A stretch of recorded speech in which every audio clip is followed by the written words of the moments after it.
Welcome to my PowerPoint about bad archetypal legendaries.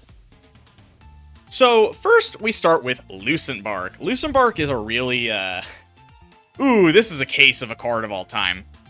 So Lucent Bark is an 8-mana 4/8 taunt, death rattle, go dormant, restore 5 health to awaken this minion. The issue is the cards that went around it were also really bad. Lucent Bark is obviously incredibly expensive and it's understated. The idea is that you're supposed to resummon it, right? And that's supposed to make up for that. But, I mean, let's look at some of the cards that came with it. Crystal Power, 1 mana spell, choose 1, deal 2 damage to a minion, or restore 5 health. Yeah. Crystal Stag, 5 mana 4/4 battle cry. If you've restored 5 health this game, summon a copy of this. And then in Saviors of Old Doom, the expansion after when Lucent Bark came out, you got Hidden Oasis, 6 mana, 6 mana spell, choose 1, summon a 6/6 ancient with taunt, or restore 12 health. Yeah. There was also Overflow, which is a 7 mana spell, restore 5 health to all characters, and then draw 5 cards. Yeah, so don't get me wrong. Overflow and Hidden Oasis, even Crystal Power, all saw play. But not because of Lucent Bark. Hidden Oasis saw play because, well, you would have both your choose 1 effects at the same time. So getting a 6 mana 12/12 that restore 12 health is pretty good. It also had a bug where it would cost 0 because of Jerry Rig Carpenter. So you would draw Hidden Oasis from that, and then you would get a 0 mana 6/6 with taunt. But that's different. Crystal Stag, I mean, this card sucks. Overflow sees play whenever you have, like, cards that make your spells cost 1. So, like, with the Seal Windrunner. And then Crystal Power, it saw play with the other legendary from this set. Oh, God, I don't remember what it's called. It was a 2 mana 2/3. It's, like, after you use a choose 1 card, add the other option to your hand. And then, like, Crystal Power is just a lot of value, right? Lucent Bark is just crazy bad. Like, the idea is that you're supposed to, like, summon a bunch of Lucent Barks and, like, copy it and then get, you know, more, like, value and a bunch of taunts and all that. But, like, it's just fucking awful. It's just so awful. Like, it's truly awful. Especially because it goes dormant. And, well, when dormant minions are on board, they take up a board slot. And, well, if you just run out of healing cards, which was pretty likely, especially because there's only, like, 3 or 4 healing cards in the entire fucking game for Druid. Yeah, sometimes if you try to play a Lucent Bark deck, it would just die, and then it would be an empty board slot for the rest of the game. It is a real thing that would happen when you play Lucent Bark. This card is just, like, unbelievably terrible. Heal Druid is already, like, a terrible archetype, but Lucent Bark being so bad just didn't help, right? If Lucent Bark was, like, a good card, maybe it could have helped the archetype, but, like, oh my god, right? Like, oh my actual god, what were they thinking with this card? It's so crazy. Sorry. I just want... This is gonna be a whole video about me talking about cards and them being like, what the fuck were they thinking? And I have talked about Slagma the Slumbering before. It's a 4 mana 16/16 elemental beast with rush, taunt, dormant for 6 turns. It used to be 8. Excavate to awaken 2 turns sooner. The thing about Slagma is that the rest of the Excavate package in Warrior is pretty good. You have Blast Charge, 2 mana, destroy an enemy minion, excavate a treasure. Reinforced Plating, 3 mana, gain 6 armor, excavate a treasure. And Badlands Brawler, 7 mana 4/4, battlecry, start a brawl. If you've excavated twice, this always wins. Blast Charge is just a 2 mana execute, but you get a good card, air quotes. Reinforced Plating is, well, it's technically old Shield Block, you know, before Shield Block got buffed, but, you know, 6 armor, and then get a good card, quote unquote. Badlands Brawler, 7 mana 4/4, like, win the board. It's so good. And then you have Azurite Ox, which is the legendary payoff for the Excavate for Warrior. It's a 4 mana 8/8 elemental beast. Battlecry, discover 2 8-cost minions, summon them. So that alone is like a pretty interesting amount of stats you can get, but it's really good with Deep Miner Brand, because when you play with Deep Miner Brand, you're summoning 4 8-drops. That is so many stats. If the average 8-drop has like 8/8 in stats on average, it's probably closer to like 7/6 or like 6/6 maybe, I don't know. But like, let's say 8/8 on average, you're getting like what? 8/8 times 4, 32, 37 on average just from the Azurite Ox being played past the, like, past D minor brand. That's insane. And guess what? You can't fucking run Slagmaw. It's just, it's so unbelievably slow. You have to play 3 Excavate cards to get it to go off, but, like, that's terrible. That's absolutely terrible. It used to be 8 turns of Dormant, by the way. 8 turns. It's so crazy. I don't know what they were trying to make Slagmaw do. It just doesn't do anything, is the issue. You're never getting it out of Dormant, like, early enough in the game for the stats to matter. It's way too fucking slow by the time it gets to the game. You basically just spent 4 mana, do nothing, like, a billion turns in advance. It's just so worthless. It's, like, actively worthless. And, like, yeah, it technically does something on board, right? Because it has Rush and Taunt, unlike something like Gorm, which is also a terrible card. But, so? Actually so. So fucking what, right? Like, literally, so what? Gorm at least, like, triggers death rattles, right? Yeah, it destroys your minions, but it will trigger the death rattles. Slagmaw just doesn't do anything. It just actively does nothing. It's such an unbelievably terrible card that, like, it kind of just makes you sit there and think, why would they ever make this card? And that's how I feel about, like, a lot of the cards on this list. Like, why did they make it? Truly, why?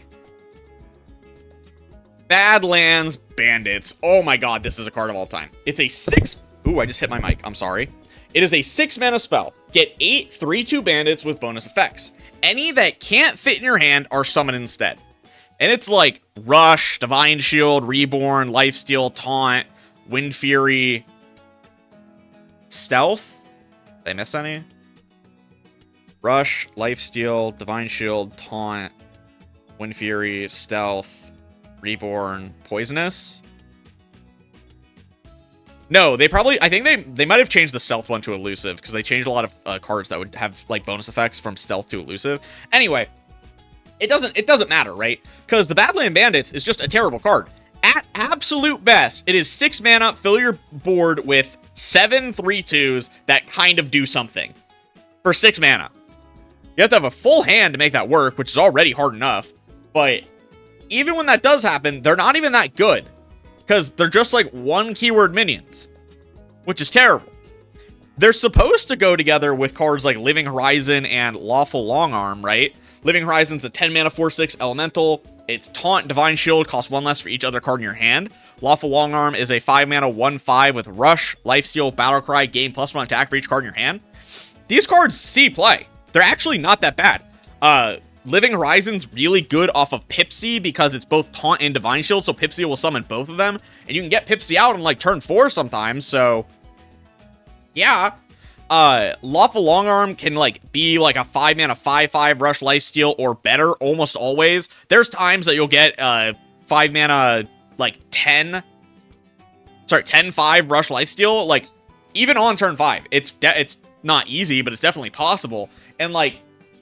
it's a really good card when you get to these scenarios. But, like, almost always it's at least a 5/5, right? So that, like, I don't know. It's weird, right? These 2 cards are not bad. They obviously were meant to go together, right? You're supposed to play these 3 cards in, conjunction together. But the Badlands Bandits is just terrible. It's like, it's just a worthless legendary. It's, like, actually unplayable. And, like, it's crazy, right? Because it's such a cool theme. It's the Snow White and the 7 Dwarves kind of thing, but instead of, like, Snow White, it's like Sandy Red or something. I don't remember what it's called. Basically, they're all dwarves except for the red one, I think is a kobold. But, like, it's supposed to fit that theme, right? It's like a super iconic theme, and that's just a fucking terrible card. It's, like, actually worthless. Like, you're actually making yourself worse off if you play it. You fill your hand with a bunch of really bad 2 mana 3/2s with effects. Oh boy, I'm so happy about that, right? Like, what? What? Like, the legendaries in this video make me upset when I talk about them because they do not do anything. It's one thing for a card to be bad, right? It's one thing for a card to be weak. It's another thing for a card to just not do anything that matters. And that's what these legendaries do. They don't do anything that actually matters. And it's just unbelievable. It's unbelievably terrible. And then we have Didra, Rebel Captain. Oh my good lord. So I spoke about Didra when I was doing like a review on Legendaries or about like Crewmates and all that, but let's look at the Crewmate cards. You start with Headhunt. 1 mana, deal 2 damage, get a 4/4 Crewmate with a random bonus effect. We already know that random bonus effects aren't that great, but the Crewmates overall are pretty good. They're 4 mana 4/4s with random bonus effects, and Battlecry summon each adjoining Crewmate. So, if you have like a minor high roll, you can get 16/16 in stats out for 4 mana. Not even a crazy high roll, right? It's just a pretty minor one. You have Voronai Recruiter, 2 mana 1/3 Draenei. At the end of your turn, get a 4/4 Crewmate with a random bonus effect. That's pretty good. Again, when you get a lot of these Crewmates, you can build a crazy amount of stats with them. So cards like Voronai Recruiter get a lot of value to be played on turn 2. Emergency Meeting is 2 mana spell, get 2 4/4 Crewmates, put a random demon that costs 3 or less between them. If you hit like a 1-cost demon, this is a 3 mana card and it's not anything special. And like, I don't know. But then you have Didra, Rebel Captain. 4 mana, 5/4, rush, Battlecry, shuffle all 8 Crewmates in your deck, Death Rattle, draw 1. So, at the absolute best, you play Headhunt on 1, Voronai Recruiter on 2, Emergency Meeting on 3, and then play a 1-cost demon. Then you play Didra, and then you're like, wait a minute, I could have just played all my Crewmates. I could have played all my Crewmates and had like a shitload of stats. But no, I played a 4 mana 5/4 rush that just ruined my card draw for the rest of the game. Yeah, so Didra just like doesn't make sense as a card with the Crewmate package because it shuffles all the 8 Crewmates in your deck, right? And the idea is, okay, you just draw all the Crewmates together and then you play them together, right? But that's not how card games work. Not at all. You're gonna draw the Crewmates after you've drawn like a bunch of different cards that like are in between the Crewmates, and then you can't really play them. So by the time you're playing like a lot of Crewmates, it's going to be like really late in the game where a bunch of like random keyword effects on 4/4s isn't good enough. Crewmates are really strong if you can get the perfect curve and play them out on turn 4 and play like 4 Crewmates, right?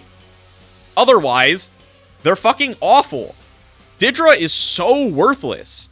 Like, at absolute best, you play Didra after you've played all these cards, you draw 1, then you top deck another, and you pray that on turn 5, you can play like 4 or 5 of them and not still lose the game because it's turn fucking 5 and you have no presence on board because you didn't do anything the turn before. I mean, Didra is just like worthless. Didra's actually like so bad that I think if you are trying to play a Crewmate deck, you don't run Didra. That's how bad this card is, right? And like, it's just crazy because the rest of the Crewmate cards are pretty good. They probably would be good if Didra was a playable card. But because there's only 3 of them, it's not really consistent to get enough Crewmates for it to actually do anything, right? And it's just sad. It's just like actively so fucking sad, right? Because Didra is just god-awful. God-awful, this card. And then we have Myra Rotring. This is from Boomsday. It's a 5 mana 4/2 undead for Rogue. Battlecry, discover a Death Rattle minion, also gain its Death Rattle. See, when this card came out, right, it was after they had already tried to push Death Rattle Rogue in, like, what's the expander?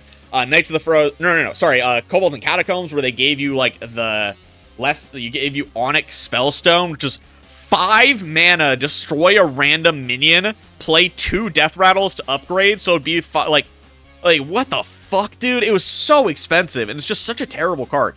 Death Rattle Rogue was, like, really bad, like, for a while, and it really only became kind of good when you had this expansion come out, but not because of the Legendary.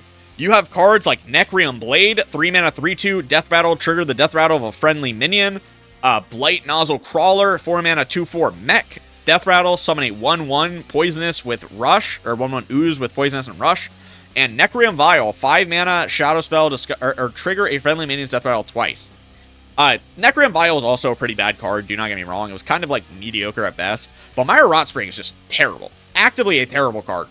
The main thing that made like a Death Rattle Rogue good in Standard during Boomsday was because you would just curve Necrium Blade on 3 into Blight Nozzle Crawler on 4. Your opponent just couldn't really build any like sized minion, because then it would just die. It would just die to the Blight Nozzle Crawler. So you had obscene tempo on board. Like, I need you guys to understand. The fact that your opponent could not build an actual board by, like, the time they got to... Sorry, the time they got to, like, turn 4 or 5, because their Blight Nozzle Crawler would just, like, bump itself and then kill whatever they played on 5, right? If they're trying to play, like, a single minion, which is what happened back in the day. Guys have to remember that Hearthstone in, like, 2017, 2018, not even really 2019, but it did, I guess, 2019 as well. But, like, this era of Hearthstone, you would play, like, really strong tempo minions, and you would just play, like, 1 or maybe 2 minion every turn, right? And you had, like, a shitload of, like, really powerful neutral cards that would just buff other minions and stuff like that, right? Because you had, like, Fungal Mancer or Bone... I mean, I guess Bone Mare would have been nerfed by this point. But still, Bone Mare existed back in the day, right? So the whole idea is that you would just be buffing your minions and you would fight for boarding really well. And guess what? A 1-mana 1/1 with Rush and Poisonous fucked that entirely. And it's no surprise that this was so strong, right?